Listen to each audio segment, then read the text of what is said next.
하이본 성형외과 백은일 원장입니다. 안녕하세요. 하이본 성형외과 오경식 원장입니다. 오늘은 저희가 저희 병원에서 현재 많이 시행하고 있는 코뿔 축소에 대한 영상을 조금 찍어보려고 합니다. 여러 가지 질문들이 많으셔가지고 저희가 오늘은 좀 정리하는 느낌으로 해서 Q&A 방식으로 좀 진행을 해보겠습니다.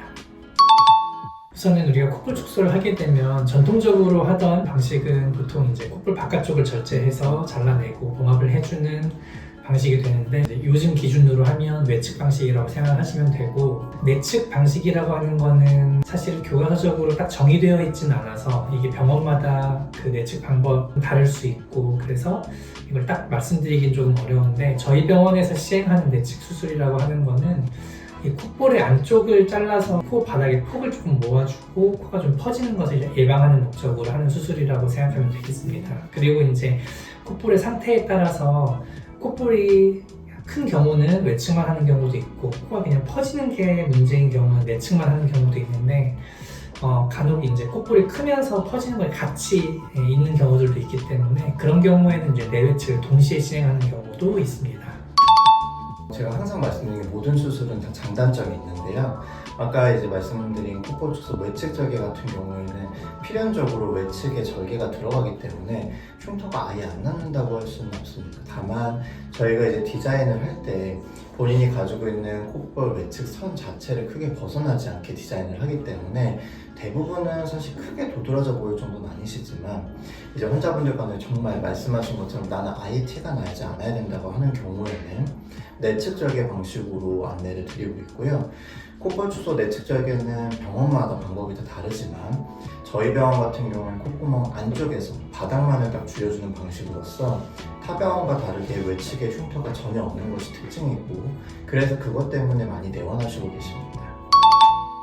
보통 콧볼 축소라고 하면 말 그대로 이제 콧볼이 큰 경우에 콧볼을 좀 줄여주는 쪽으로 가는 거라서 이 방향 자체가 코끝을 이렇게 밀어준다기보다는 사실 아래로 좀 당겨지는 방향으로 가기 때문에 코끝과 콧볼 축소에는 직접적인 상관관계는 없다고 보는 게 조금 더 맞을 것 같고, 만약에 코끝을 조금 얄쌍하게 하고 싶다든지 혹은 코끝을 좀 더 올리고 싶다고 하면 콧볼 축소랑은 별개로 코끝을 좀 올려주는 코끝 수술이라든지 혹은 콧대와 코끝을 같이 올려주는 전체 코 수술을 같이 시행하는 쪽으로 접근하시는 것이 좋을 것 같습니다.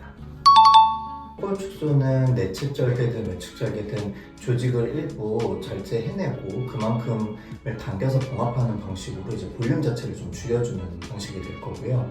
콧볼 보톡스 같은 경우에는 이제 콧볼 안쪽에 있는 근육에 작용하는 보톡스 시술로 기대하는 효과는, 예를 들면 말씀하시거나 표정 짓거나 식사하실 때 콧볼이 이제 좀 약간 무의식적으로 많이 움직이시는 경우에 그 움직임을 좀 줄여준다든지, 혹은 근육 자체의 볼륨을 조금이라도 줄여서 콧볼 자체의 이 두께를 줄여보는 걸 목적으로 한다고 보시면 되겠습니다. 그래서 콧볼 보톡스는 콧볼의 움직임, 콧볼의 두께 이런 걸 조금 더 타겟으로 하는 시술이 될 거고요. 콧볼 축소는 외측이든 내측이든 어떤 조직을 일부 절제하고 그래서 볼륨 자체를 좀 줄여주는 그런 수술적인 방법이 되겠습니다.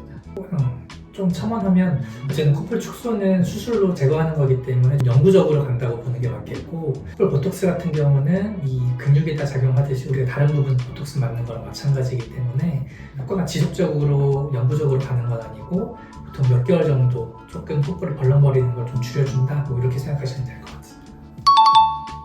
콧볼 축소도 재수술이 가능하고 내측이든 외측이든 상관없이 그 전 수술을 한 지 보통 한 최소 6개월 정도의 기간을 두고, 혹시 수술을 했는데도 콧볼이 여전히 조금 크다고 느끼는 경우에는 기존의 흉터를 이용해서 조금 더 줄여준다든지 그런 것들이 가능하고, 내측도 마찬가지로 한 6개월 정도 지나서 흉터가 좀 안정된 다음에 안쪽에 좀 공간이 있고 바닥이 조금 넓은 경우에는 추가적으로 조금 더 줄여줄 수 있습니다.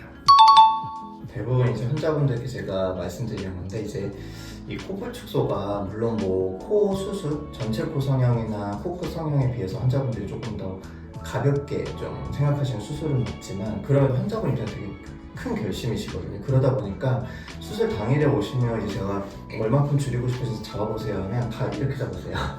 근데 이제 사실 콧볼 축소는 제가 이제 환자분들께 항상 드리는 말씀이 장점은 영구적이라는 거, 단점은 그만큼 또 이제 되돌리기가 쉽지 않다는 거거든요. 왜냐면 특히 외측절개 같은 경우 조직을 덜어내고 나면 이를 다시 붙일 수가 없기 때문에 혹여라도 너무 과하게 되거나 찝혀 보이거나 콧구멍이 너무 작아져서 코가 되려 답답해 보인다거나 이런 부분이 생기면 사실 굉장히 좀 곤란해질 수가 있습니다. 그리고 어쨌든 콧볼 축소를 고민하시는 분들이 본인 코에 대해서 고민이 있으신 분들인데 그분들이 사실 5년이나 10년이 지나서 혹은 그보다 더 빨리 코 수술을 하게 되실 수도 있거든요.